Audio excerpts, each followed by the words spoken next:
Salom salom barchaga. Men uchun og'ir o'tgan yarim kunim haqida. Endi sizlarga aytdimmi yo'qmi, bilasizlarmi yo'qmi, farzandimni 2 kundan beri tana harorati tushmaganligi sababli tinmay mazasi qochib, isitma qilib turuvdi. Shu kechani o'ziga 3 marta qildi. Bu narsa meni juda ham bir nima deydi, yomon ahvolga solib qo'ydi. Keyin to'g'risini aytaman.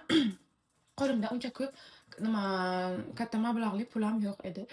Pul kelishi kerak bo'lgan joylar esa hozircha stop holatida edi.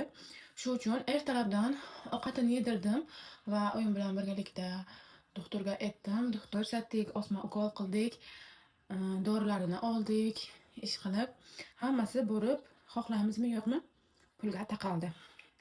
Man unchadan bunchadan to'g'risi man uydagilardan, oyimdan uncha bu temada pul olmayman, yordam so'ramayman. Naborat o'zim yordam berishga harakat qilaman. Menimcha ko'pchilik mani yoshimdagi qizlarda shunaqa bo'lsa kerak deb o'ylayman. Keyin unisidan bunisidan nima qilyapman? Bilasizlarmi, nima ahvolga tushdim?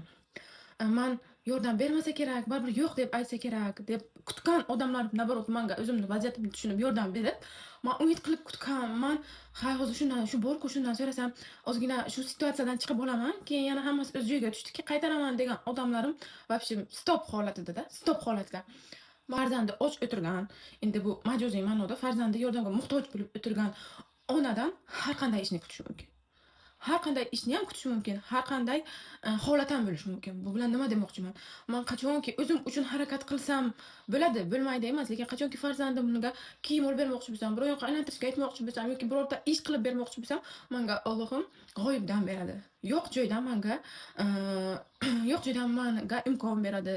Menga nima deydi, yo'llarimni ochiq qiladi. Ahvoli ancha yaxshi. Yana 3 kun, 4 kun davomida nazoratga olinib, dori ukollarini olsa, 100% tuzalib ketishi mumkin. Bu narsadan o'zim hozir juda ham xursandman. Mana bugungi yarim kunim, ya'ni ertalabki soat 7 dan to 1 gacha bo'lgan vaqt oralig'i xuddi ana shunaqa situatsiya, ya'ni yomon situatsiya bilan o'tdi, lekin oxiri yaxshilik bilan tugaganidan juda ham xursandman. Bu orqali nima demoqchiman? Sizlar hech qachon hayotlaringizga kutmagan, hech qachon ishonmagan yoki bo'lmasam uni qo'lidan kelmaydi, undan yaxshilik chiqmaydi degan insonlaringizdan yaxshilik chiqishi mumkin. O'sha uchun har qanday holatda bo'lsa ham qo'llaringizdan kelgancha yaxshilik qilinglar. Boshimiz ustida har xil kun bor. Hech kim 100% o'ziga kafolat bera olmaydi. Hech kim 100% birov uchun ham kafolat bera olmaydi. Men shu narsani o'zimni ana shu yarim kunlik hayotimni aytib berib, sizlarga bir eslatmoqchi bo'ldim. Hammaga rahmat, paka-paka, sog' bo'linglar.